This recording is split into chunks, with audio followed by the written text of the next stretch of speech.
Welcome back, everybody. Can't wait to join you for this Mindset and Motivation Monday. Today, we've got a real hot topic, the cost difference between being busy and being effective. And there is a huge difference. Most people aren't lazy. They're honestly not.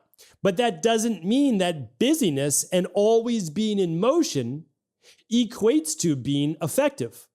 And if you're not effective, that means you are not taking the right actions in order to propel yourself in the right direction. So right actions plus right directions equals goal achievement. The problem is, and we all fall prey to this, is that we sometimes mistake being busy and in motion for actually being productive and results oriented. And I want to share with you some of the most common mistakes that I see in my practice, myself as well, and my own team. And that is the big difference is this, is busy is a feeling. Whenever you're feeling busy, overwhelmed, you're most likely not working on your zone of excellence or the path that you need to feel to be in flow state in order to achieve what you want. So for example, if you're working off of a giant checklist, that usually means you are productive, right? Like you're making things happen.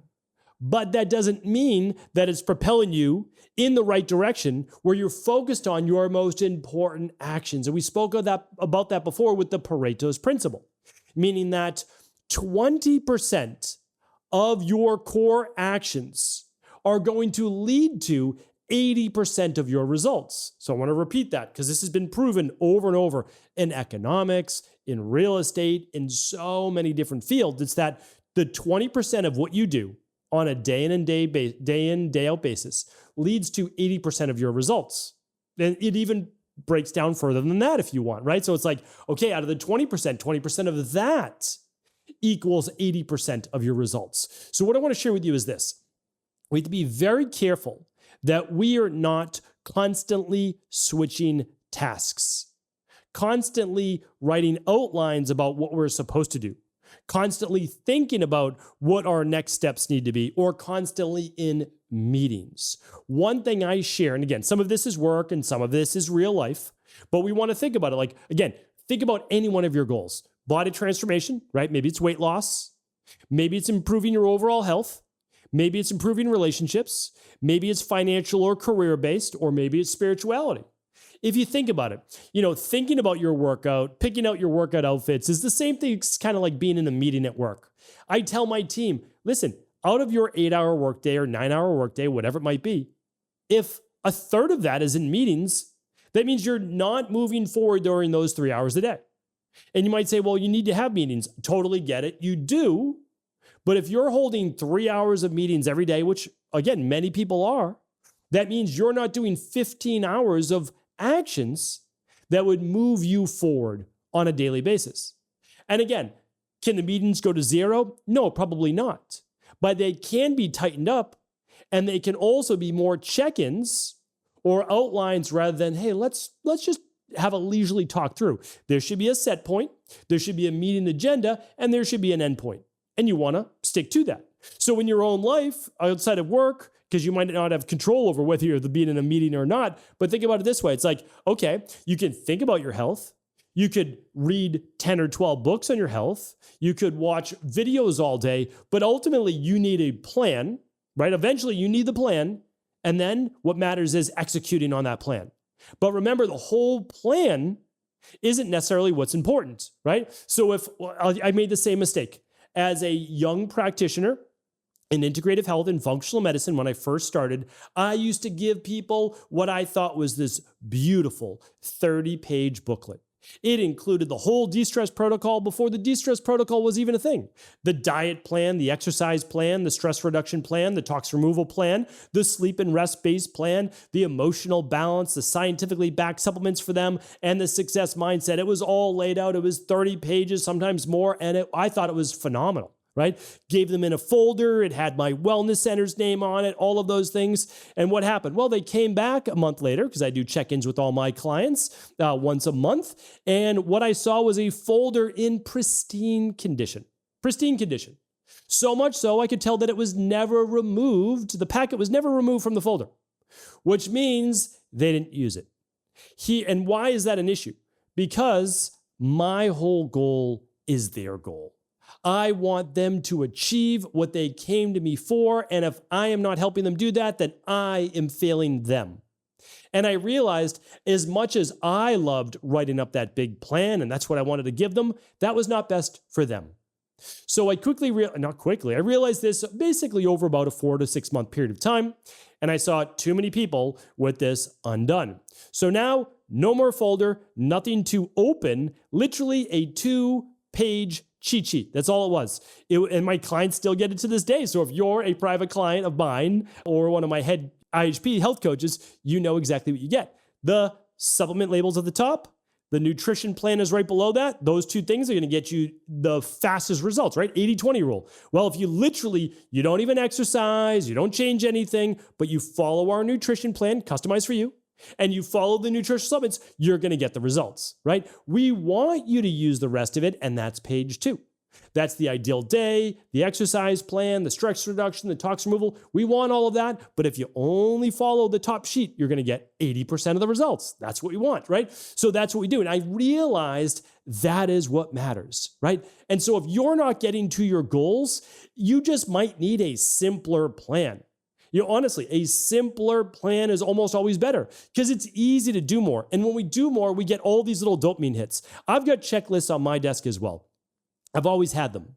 And when you check off the boxes for getting the things done that you need to do in a given day, you feel good. You get those little dopamine hits every time. It energizes you for a full moment. But honestly, at the end of the day, there's always more to do. There's always more to do. And so that can't be your barometer of success. Busyness is not a barometer of success. Action-oriented items that can be measured toward your success outcome is really what you need to do, right? What about the many years ago? I'm going to link it up here today. StephenCabral.com/3636. I'm going to link up the Pareto's Principle. And I'm also going to link you up the SMART Goals podcast I did, right? Specific, measurable, attainable, realistic, timely, right? People have different kind of acronyms, but that's what it is. And if you're not following that formula, then how do you know if you're successful? Right? Is there a specific goal? I'm not going to go through all of it today, but you need a specific goal and then you need a specific timeline. Don't allow a 30-pound weight loss goal to be the whole year. You can achieve 30 pounds in 6 months maximum. So never allow a 30-pound weight loss goal to just have an infinite amount of time. No, in our practice, it's 6 months. That's all you get because that's all you need. Honestly, it's all you need. So with that, at 26 weeks is 6 months? You can lose a pound a week. For sure, you can lose a pound a week. No doubt about it, right? And even if we have to rebalance your hormones, we're still doing that from a natural perspective. But again, so give yourself enough of a timeline. Don't ask yourself to lose 30 pounds in a month, right? This isn't the Biggest Loser reality TV show where everybody just gains the weight back anyways and destroys their metabolism, right? We don't want that. Realistic. And then also, what's the plan after 6 months if you lose 30 pounds? How are you going to maintain that? Well, you'll learn that over the 6 months. So you need a long enough period of time to learn the mistakes that you need to overcome, to set new habits, to understand how much flexibility you have in your diet and movement and all that, to then be able to maintain it for life, right? So again, if you have that plan though, you're going to get after it. And you'll know in the first 30 days, if you have only lost a pound or two, you need a whole new plan. But you do need to give it 4 weeks. But you trust me, if you haven't lost at least, the first month should be 10 pounds, honestly, the first month. And then after that, it's going to slow down a little bit, but you're still going to hit your goal, right? It's a little less because the closer you get to your goal, the harder it is. So the last few weeks, you might be losing a half a pound, not a full pound, right? But that's normal. You're going to front end your results and then you got to keep pushing, right? It's that perseverance that's going to get you there, but you continue to build the right habits. So here are my biggest hidden costs of being busy. One is time leaks. So when you're always jumping from task to task, keeping yourself busy, you lose context because you're always moving from thing to thing. You don't stay in a flow state. You don't stay on, this is my target. This is what I need to do. If it's important to you and you have a big enough why, you need to stay on target. And also, you can't keep switching because it's basically reactive work. Oh, this came up, that came up. So it's like during given times of the day, my team and I use Slack. It's a great software. Very expensive, but a great software. And we're all on there. Now, But when it's time for me to do my 4 R's, which is read, research, write, and record, I am off of Slack and I'm locked in because I can't be reactive. And the thing that I'm able to do, that again, it's not my team's not able to do, but it's like if it's the one thing that I can do and everybody else is better at everything else than me, it is read, research, write, and record, right? Like that's what I do. I love to teach. It's what I do. And it's very much what I want to continue to do. Now I have amazing people that help with all the other amazing things like social media and posting things on YouTube, et cetera, et cetera.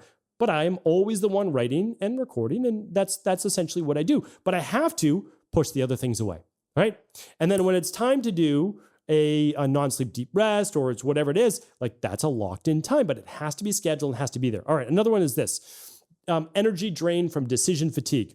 When you have a 20-item checklist for the day, it's too much. It's overwhelming just to get started. So narrow that down to 5 things, 7 things or so a day. If there's so many things and they're repetitive, don't write them down. If it's like, oh, brush your teeth, you don't need to write that down. You do it every day, right? Eat lunch, you're going to eat lunch, right? So it's like, don't write the things down that need to absolutely get done, right? And if you're going after a goal, let's say in a 12-week period of time, I always talk about that 12-week year. If you're going after it in 12 weeks, what doesn't have to be done for that 12 weeks? Like, what can you push aside just for 12 weeks so you hit a goal that you've always wanted to hit, right? Like, push the other things away for right now. It'll come back in week 13. Give yourself the opportunity to go after what you really want in life. All right. It also helps with the mental clutter by a huge, huge amount. All right, the emotional cost is this. Frustration despite working all day. I've been here over and over, more times than I care to share, right? Because you feel guilty when your results don't match your effort. All right, you're putting in the work. It's not that you're not. I mean, like, I don't know very many people. I know a few, but I don't know very many people who aren't working hard. Like in all facets of their life, with their kids, their relationship, their work, career, etc. Like they're working. They are busy. But that doesn't mean they have unrealized hopes and dreams. Now, I hope that everybody has some. The reason is I want you to continue to grow in life. The biggest things that I've seen from the happiest people in the world is that they always have something that they're growing towards. Now, they achieve that thing and they realize, oh, there's another level. And without being stressed, like, I think I'd like to go for that too, right? That is a worthy pursuit of a worthy ideal. And so what that enables you to do is say, oh, I need to get better in order to be better for my family, my spouse, my community, whoever it might be. That's a great way to live. But in order to do that, we have to get rid of the dopamine hits where being busy feels so rewarding. Right? So it's just so easy to see if you're busy or if you're effective. Are you setting goals every 12 weeks? Are you achieving those goals every 12 weeks? And I would say hitting 90% of a goal is achieving a goal, right? Like you still might need 10% more, but if you're achieving like the majority of what you wanted to, yeah, you might have just been like really setting an aggressive goal. You got there so close. Okay, now it's going to be part of your next 12 weeks in order to hit that specific goal. No problem at all, right? Like let's say that you were going for 30 pounds in 6 months. And although I believe that you should be able to hit that without a doubt in 6 months, let's say you lost 26 or 27 pounds. That is not a failure. That is phenomenal. You lost on average a pound a week. Phenomenal. Okay. Take another month or two maximum to lose that 4 pounds, 3 or 4 pounds more than you needed to. No big deal. No big deal. Don't give up. You did a great job. That's effective. Now, busy would be, I'm always exercising. I'm always moving. I feel like I'm always walking, but I only lost 8 pounds in 6 months. It's not that that is bad, right? What is that? A pound and a half or so per month? I don't know, somewhere around there, right? So it's not that it's bad. It's just not necessarily effective. Like what you were following was okay. You certainly most likely got healthier or at least move closer to your weight loss goal if you're doing healthy things, but it wasn't effective. So the best way to measure is looking at the scoreboard, right? Did you come close to or achieve your goal? That's really what it's all about.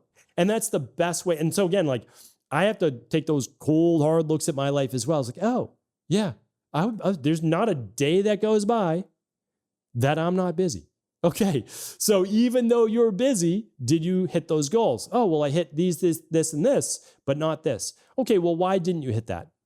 Was it not a high enough priority? Most likely that was the reason. If I don't hit a goal, it's I didn't have a big enough why, wasn't a high enough priority, or other priorities just superseded that. And that's okay as well. There's no problem on that. But just remember that you want to focus on what goals are most important. That's why I say don't set really more than 1 or 2 maximum per quarter.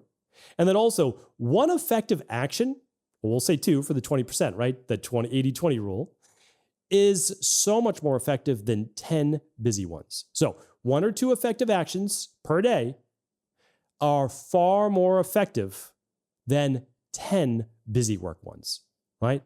So the planning, the outlining, that has to happen in the beginning, but then after that, it's done. You set it in your calendar, you lock in, you've got that 30 minutes set aside a day, maybe once or twice a day. That's all you really need for most goals. And you take the effective actions, which is why you really can't take more than 1 or 2 effective actions per day. Usually that's meal prep and it's movement in terms of weight loss. That's usually what it is, right? Because supplements take 10 seconds to take, and like those aren't big deal things. That's just part of habit stacking. Okay. And if I have a podcast, I'll link that up as well on habit stacking. So that's really what we need to focus on is the 1 or 2 effective actions per day.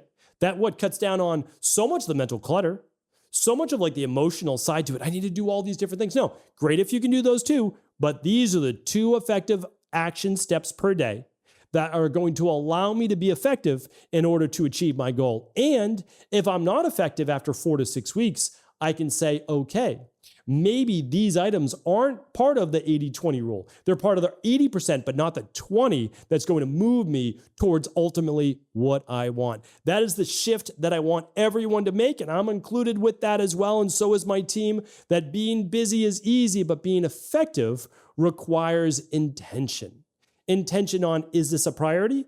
If so, great. What is my why behind it? Okay, that's strong. Now, what are the 1 or 2 effective actions I can take in order to be measured and tracked that will allow me to achieve my goals over a certain time horizon?